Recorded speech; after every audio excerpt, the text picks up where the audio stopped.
Good morning students. आज हम session 20 work place communication करेंगे। स्टूडेंट, इसमें हम पहले समझेंगे कि वर्क प्लेस कम्युनिकेशन क्या होता है। देखिए, वर्क जहां हम काम करते हैं, प्लेस जो जगह, वर्क प्लेस मतलब जहां हम काम कर रहे हैं वहां पे हमने कैसी कम्युनिकेशन या किस तरह से बातचीत करनी है, उसी को हम वर्क प्लेस कम्युनिकेशन कहते हैं। वर्क प्लेस कम्युनिकेशन में मतलब हमें जहाँ पे काम करना है वहाँ पे हमें हमेशा ये ध्यान रखना चाहिए कि हमें किसी को हर्ट किए बिना और बिल्कुल क्लियर और जो लैंग्वेज वहाँ पे समझी जाती है उसी तरह की बातचीत वहाँ पे करनी है। उसी को ही हम वर्क प्लेस कम्युनिकेशन कहते हैं। स्टूडेंट, अब इसमें नेक्स्ट आपके पास आता है कि वर्क प्लेस कम्युनिकेशन स्किल। कि वर्क प्लेस में अगर कम्युनिकेशन करना है तो उसके लिए कुछ स्किल्स होते हैं, उन स्किल्स को भी आपको ध्यान में रखना है। स्टूडेंट, अब बात करते हैं कि कम्युनिकेशन बेसिकली दो तरह की होती है, फॉर्मल और इनफॉर्मल। इनफॉर्मल कम्युनिकेशन जो हम अपने फैमिली और फ्रेंड के साथ बातचीत करते हैं, हमने पहले भी ये डिस्कस किया है कि इनफॉर्मल कम्युनिकेशन जैसे हम बात करते हैं कि किसी भी तरीके से हम बात करिए, बट फॉर्मल कम्युनिकेशन जहाँ पे हम जॉब कर रहे हैं वहाँ पे हमें एक पूरे तरीके के साथ, एडिकेट के साथ और कुछ अपनी बातों का ध्यान रखना चाहिए कि हमें इनफॉर्मल कम्युनिकेशन नहीं करना है। वहाँ पे हमें एक फॉर्मल कम्युनिकेशन करना है कि हम लगे कि नहीं हम एक पढ़े लिखे आदमी हैं।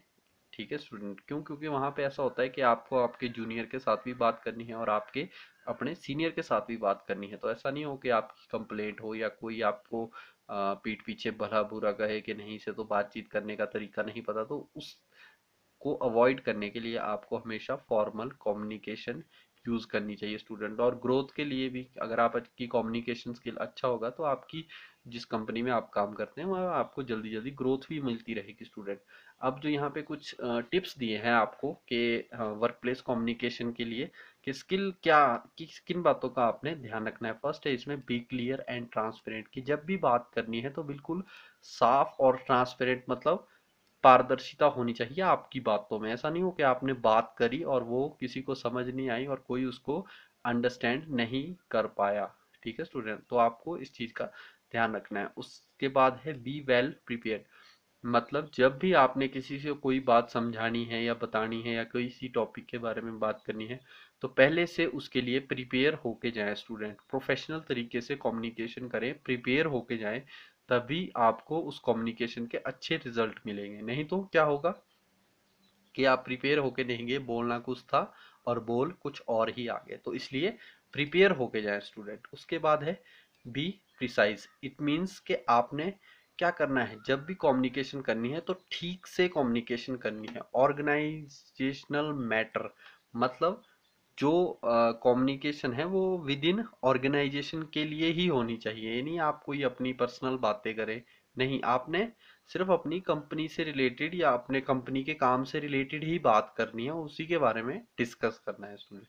उसके बाद है बी जेनरिक।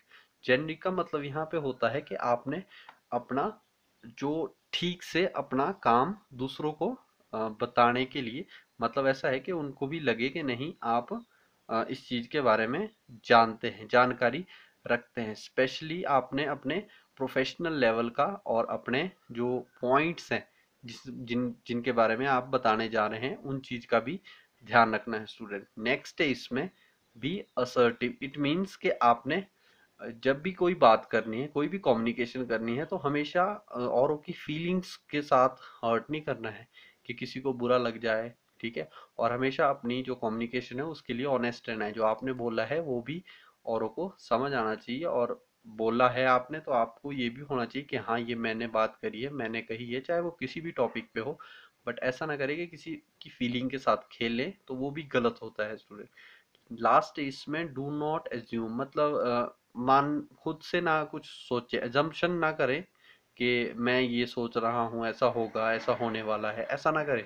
जो रियलिटी है उसी बेस पे ही बात करें जिसके आपके पास पुख्ता सबूत हो। स्टूडेंट, क्योंकि ऐसा होता है कि अगर आप खुद से एजम्पशन करेंगे तो कुछ उसका मीनिंग कुछ और ही निकलेगा। स्टूडेंट, और लास्ट पॉइंट है इसमें एनकरेज टू वे कम्युनिकेशन। इसका मतलब है कि खुद से ही ना बोलते रहें, दूसरों को भी मौका दे बोलने का।